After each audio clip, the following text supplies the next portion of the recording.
don't know about you, but I feel like the word sustainability is thrown into everything today. And rightfully so. I mean, climate change is a thing, and Americans tend to be a little consumer driven. I myself am guilty of this, and it's definitely a habit I am trying to fix. But sustainability kind of seems like a broad, far reaching statement that no one really knows what exactly it is or even how to do it. Hey, Slay Nation, it's Heather, co founder of So She Slays, and like you, I'm a little lost on actually how to practice sustainability, particularly how to actually practice it in the fashion industry. Well, I brought on Annie, director and founder of Simply Suzette, an online platform that bridges the gap between the denim industry and consumers through reliable and simplified information from behind the scenes. Basically, she teaches you how to be sustainable, and I had to bring her on so that she could teach us how to actually take sustainability from this broad statement and start practicing it in our everyday lives. Okay, so sustainable fashion in itself, I feel like people know about it. And I think it's a thing that's definitely happening in the fashion industry, thankfully. But what exactly does sustainable fashion mean? Great question, because at this point in time, I have to say the word sustainable definitely, like you said, is apparent in the industry, but the word is so overused these days that it can mean literally anything. Right now, currently, I'd say a lot of the efforts are going towards reducing our water impact. So reducing the amount of water that's used in the dyeing processes, in the finishing process of clothes, as well as trying to reduce the amount of harmful chemicals, and switching to more greener chemistry. So using enzymes, for example, natural dyes. There's also really cool dyes that are made from recycled clothes. So, tackling waste, but also then going into another product. So there's really cool innovations like that out there right now. But in terms of sustainable fashion, what does that really mean? It's really in the eye of the beholder at this point. But really what brands are trying to do is overall reduce their entire carbon footprint, and trying to focus on kind of every step from fiber cultivation. So what fibers are they using? What trims are they using? Are they reusing, for example, rather than using a conventional leather back patch on a denim pair, is also solutions out there that are using, for example, coconut that for buttons instead of using metal hardware like that. So it's really looking at every aspect that makes up a piece of clothing. So it's not just one aspect, tackling one aspect of it, it's tackling like a holistic approach to to garment production. That's kind of what I would say sustainable fashion is taking that holistic approach rather than just focusing on one area of the garment. Which is a good thing. I mean, I feel like it kind of starts at the top, right? In trying to encompass this more sustainable brand. It kind of starts with the brand itself and then, trickles down. People make smarter decisions, that kind of stuff happens. But I think a lot of the times the consumer, i.e. me, the audience, we have no idea if what we're buying is actually contributing to the problem of unsustainable fashion, or how do we know?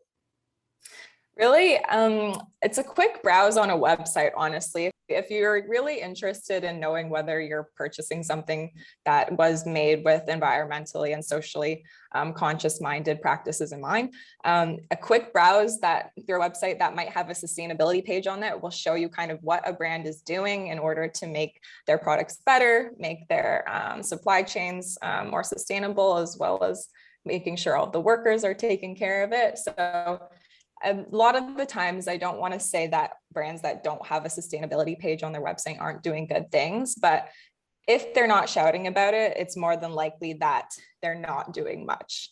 And also, I think what's important to see is if brands are also telling you where things are made and how they're made, rather than just saying, this is sustainable or this is eco-friendly. So it's really actually looking if they're proving whether or not that product is actually sustainable.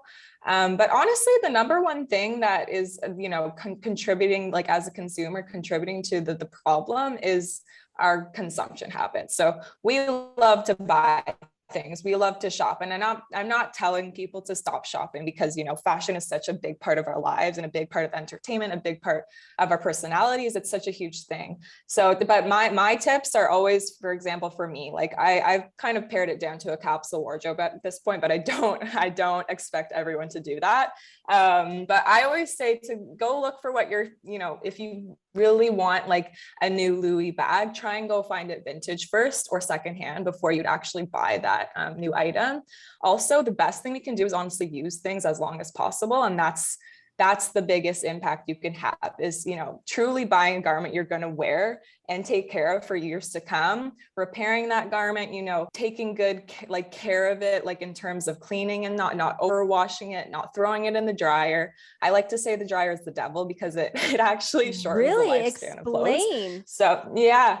So basically when you throw something in the dryer, like all of the fibers are basically getting shedded in there. So picture like a linen shirt, for example, like tumbling in the dryer. Those fibers are getting roughed up and just just messed up in there. And you know how you remove the lint from your dryer? Yeah. Those are all fibers basically coming off of your clothes. Oh, so wow. Like you can tell that they're wearing that's a direct example of fibers coming off and kind of wearing down your clothing. But my number one tip is like making sure what you're buying, you're going to use it and you're going to love it forever. They say that extending the life of a garment by 6 months of like active wear reduces its carbon footprint by almost like 30%. So it's pretty, wow. It's by just, giving it a longer life is really one of the best things we can do in terms of shopping sustainably. It reduces it by 30%. Holy smokes. That's crazy. So my next question then is, you mentioned a capsule wardrobe. What is that? Basically, I have a few key items. Like I basically created a uniform for myself. So I'm a jeans and a tee kind of girl. So it's been easy for me, honestly. And I'm a pretty basic dresser.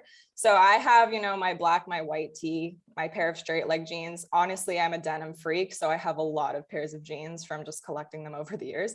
But I have like a white button down, a black button down. And then to mix up my wardrobe from there, I kind of add and throw in vintage pieces. So I have that base wardrobe that almost kind of like Parisian style, I'd say, like, how they're so elegant and classy, just throwing like a t-shirt and jeans together. That's kind of the goal with my capsule wardrobe, I'd say, to look classy and elegant in the most simple way. But when you want to have fun with fashion, play it up, like go to a vintage store or thrift store and buy that item that's gonna fill that craving for fashion and buying something new. That's awesome. So how many outfits do you think you have in your capsule wardrobe? Honestly, a lot. I think I counted it one time, the combinations that you can do, about 30 different combinations you can do with just a few pieces. I probably, in my capsule, I probably have 10 pieces if you count them all together. So in those, there's about 30, and I'm sure there's honestly more than that. I just haven't come up with them yet. So to kind of get back a little bit to sustainability and how we can take it down to the micro level, other than like not buying everything in the world that our eyes, love, and not putting things in the dryer, which I'm going to stop doing now that you said that. What are some other things that people can do every day to take it down to the micro level? On a fashion level, other than, using what you have and taking good care, those are always the two things I start with, because I find that they're probably the most easy to maintain. Because if you try and choose something off really big, like for example, not allowing yourself to buy anything new for the year, that's a really big ask. Like there's no buy like September or like months like that, but that's a really big ask. And like, you're usually, when you do something or try to do something really big, it doesn't stick. So I just try to take like micro steps, and like you said, getting down to the micro level. So I guess my tips are, other than, keeping good care of your clothes, I would start to implement repairing. So, rather than buying another $40 pair of shoes from Zara, maybe going to your cobbler and getting the heel resold, for example. So I would start to try and implement that mentality and be like, okay, this shirt has a hole in it, but it's not over. I don't have to throw this out yet. Really think about what you can do with that piece that you're about to get rid of, because a lot of textiles and garments do end up in the landfill, unfortunately. So yeah, I would say keeping that in mind every day and just making sure that if you're not going to extend the life of it, then maybe you can pass it on to a friend, or yeah, get it repaired. And sometimes artful mending is really cool. And I don't know if you've seen any examples yet, but especially in denim, there are some really cool patchwork pieces going on. And especially with all of the upcycled clothing movements going and brands coming out, like for example, like even Mother Denim did an upcycled line recently.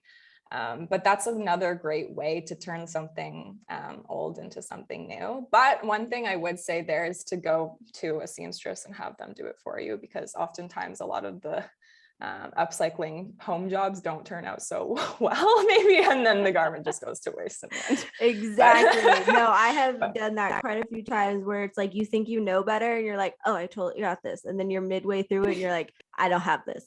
This is not how I envisioned this was going to go. I've been there many times.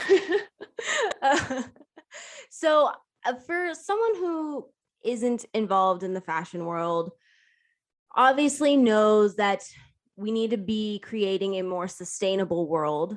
How big of an issue is the fashion industry when it comes to creating a sustainable world? Like, how much is it hurting this goal of ours?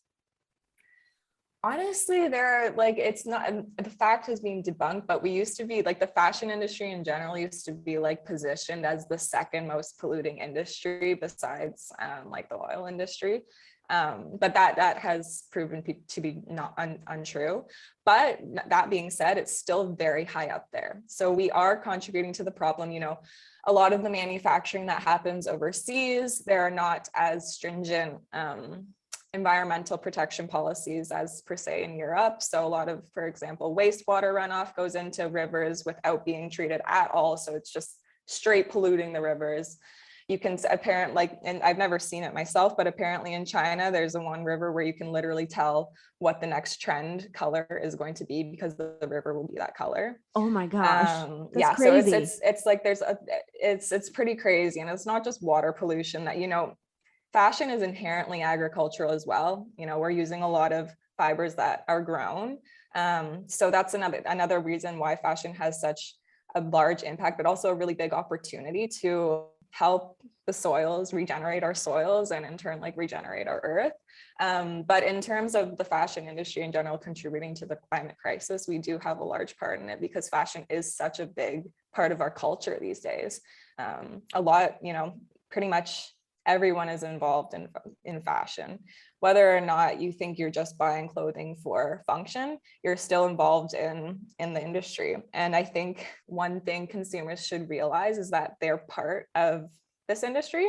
I'd like to call it like a three-way dance between consumers, governments, and then the industry. Mm-hmm. I think we all really need to work together in order to create that positive impact, because fashion does have that opportunity to be good and like have a good impact on the planet and also the people in it. But of course, everything we create has an impact. And as much as we are striving for carbon neutral products and also carbon positive products where they actually leave leave the planet better than they found it, there's still an impact that comes with creating anything in terms of using energy. And although there is a lot of renewable energy coming forward in factories and whatnot, it's still not able to fully function on renewable energy. So across the globe, there's a lot of coal plants running what we're producing as well. So in general, there is still a lot of work to be done in fashion, and consumers can definitely help by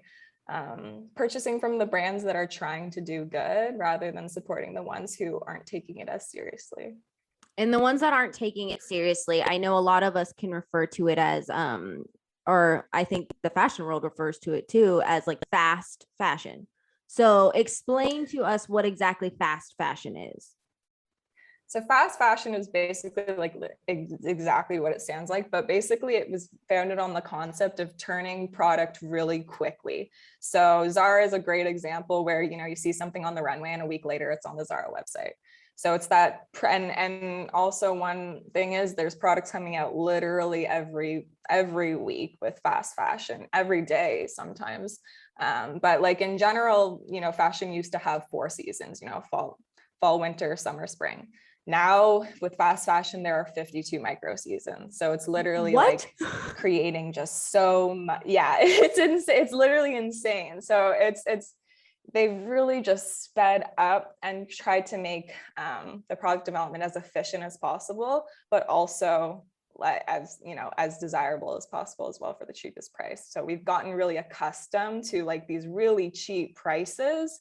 And so we're not really trained to spend the proper amount on how much a garment actually costs. And that's a lot of the times the feedback for sustainable brands get, is that this is too expensive, but really it's just the fair cost of something. So we've gotten so used to like seeing these bright new shiny items pop out every week for $10, $30 here, there. And so we've been trained to just want more and more and more and crave more and more and more. But we need to really turn that back and try and think the opposite way, and remember that sometimes this is kind of an example I give. If a t-shirt costs $10, do you really think the people on the other side were paid more than that, or to make that shirt? You're talking like pennies, right? And so, yeah, exactly. So it's really just about churning out new product constantly at a cheap price.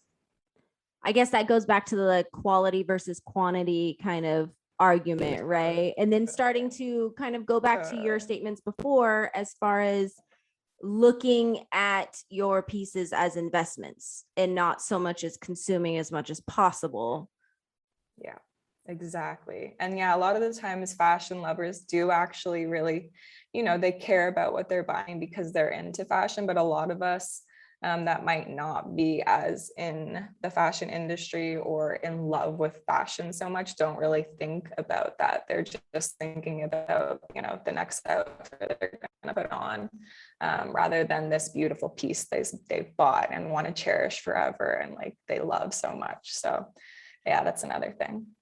Yeah, that's insane to me. But it's just because I think, I mean, I think to an everyday person, they don't even realize that their consumption is having such a huge impact on everything, because they're like, oh, I'm just this one person, right? Because we're always thinking about just me, right? But if there's a lot of you, there's a really big problem. Yeah. One thing I also like to say is the power of one, like the power of one is very real. And it's exactly like you're thinking, you know, if everyone's thinking, oh, it's just me, I'm going to buy this shirt, you know, for $10 from Zara and wear it one time and throw it out. But I'm sure someone else is doing something good somewhere else. But if everyone thinks like that, we have a huge problem. But if, you know, yourself is like, okay, maybe I can actually invest like $30 in this organic cotton t-shirt and it's going to last me like 3 years rather than me just using this t-shirt once or twice. If we had everybody thinking like that, we'd be in a much better place. Right. And I also too, I think at least what I've noticed is that a lot of people are kind of going back to thrift stores. It's becoming, I think, more popular than what it used to be. And then I think a lot of people are also going back to like donating clothes that they don't wear anymore, or swapping them out there at the store, depending on what store it is. Some stores are cool like that. Yeah. I think for our viewers, let's just kind of encapsulate maybe 3 tips. We kind of talked about a lot, right? I kind of feel like we hit really big subjects over here. And I really want the consumers, myself included, to, one, know what they can do every day, but 2, realize the impact that they have. Because yes, companies are taking care of it, or they're trying to. You did mention that there's government that is also trying to get involved in this aspect of things. But consumers play a huge part too. So what are some top 3 tips And let's again hit on how big of a role the consumer plays in this.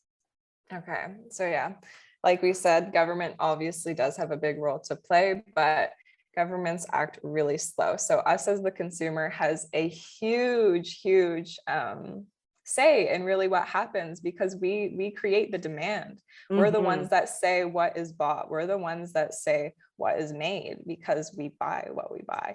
So really, by making just little choices every day to maybe invest in the quality, like we were saying, rather than striving for quantity, that would be huge and hugely helpful for the industry as well, to also create products for the demand that consumers want. So if consumers are demanding for more sustainable products, the brands are going to be offering more and more sustainable products. So that's just really the one thing I would say about how much influence consumers have over what is made, because really, if we didn't buy anything, then brands would be out of business and they wouldn't know what to make. We're the ones that make the calls at the end of the day. So it's really exciting that we have all this power. But yeah, and then 3 tips I would say, just to wrap it up. I think there are 3 questions I always like to ask before buying something. It's just to understand a bit more and have a relationship with the product. Are, where was this product made? Who made this product? And also, am I going to use this product for years to come? I like to say 5 years. I used to say 10, but I know that's a long time. So I like to say, do I see this product in my, in my closet for 5 years to come? Because that way, then you really know you love the product and you're going to take care of it. And also invest in it. So that's another thing. If you're investing more money into it, you're going to take better care of it at the end of the day. It's just how we work. Exactly. Second tip, that might have been more than one tip in one tip. But okay. Second tip, I would say, second tip would definitely be to just extend the life of your garment, like you said. So that's either, if you're done with it, then asking a friend if they want it. Then if you can't find a store around you, or don't want to sell it on Depop or apps like that, then I think the last case scenario is donating it. There are some kind of iffy parts to donation centers and whatnot too. So that's why I always say it's the last resort. What do you mean? What do you mean iffy parts to donations? If you can't do anything with it, donate it. That's another rabbit That's a hole. whole nother rabbit hole. A lot of the times what we donate doesn't actually make it into the hands of, it just doesn't make it into the hands of the people that need it. It often ends up on the other side of the world sometimes, and in resale markets, for example, in Africa. But then a lot of the times that stuff can't be resold and ends up in the landfill overseas. So oh my goodness, that's a whole nother thing. I did not even know. That's a whole other can of worms. I know I shouldn't have brought it up. Sorry. No, I think that we should talk about this, not in this podcast, but because now I'm super intrigued, because I think everybody's just oh, if you don't need it, just donate it. No big deal. Yeah, that's why I always say try. I always share my things with my friends first, because usually someone wants it. I'm sure, who doesn't love a new thing? And I'm sure your friends have similar style to you, or at least good taste or similar taste. But yeah, so that's kind of my second tip, I'd say. And then thirdly, my last tip in terms of just making better everyday choices and ingraining that mentality is training yourself to actually save up for something you love, rather than trying to find the dupe of it. A lot of the times I find people, you want that it item, that's it right now. But if you save up for really that it item, you are going to, again, when you invest in something, you are going to take care of it longer. It's just the habit. It's just the way we are. So say those are my 3 tips. And again, I want them to be kind of, not easy tips, but kind of easy to take on, so that you're able to maintain them, rather than trying to go for a huge concept. Like we spoke about, boycotting a certain brand, for example, because that is very hard and you oftentimes want to go against that. So Yeah. just taking small definitely. steps at the end of the day is the best thing you can do. Oh my gosh, agreed. And also too, I think people need to realize like if they're saying that sustainable fashion is too expensive for them, to think about like go in your drawer, add up how many t-shirts that you bought for like $10. I bet you have like Exactly. enough t-shirts to add up to that one piece that you're trying to get. So I think it's just being wise about where you spend and how much you spend on things you don't necessarily need.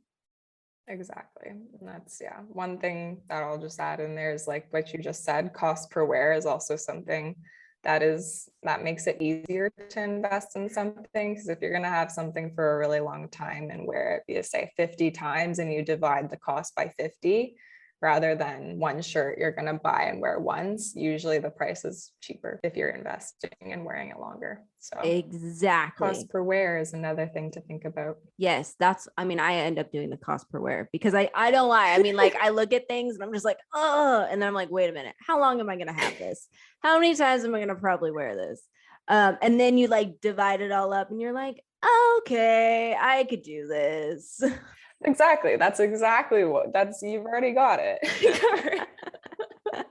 Oh my gosh. Okay, so if people want to, get more from you, learn a little bit more. I know you're very into this sustainable fashion world. Yeah. So where can people get some more information, follow you, all that stuff? You can definitely follow me at Simply Suzette on Instagram. That's simply and then SUZETTE. I love to talk about all things sustainable fashion, but also in a fun and creative way. So I would love to have you over there. And then also I have a website that's www.simplysuzette.com as well, where I kind of expand on all of that information. But there's lots to learn on there if you are curious. Awesome. Well, thank you so much for joining. No, thank you, Heather. It's been awesome to chat, and I'm so happy that we could talk about sustainable fashion. Yeah, me too.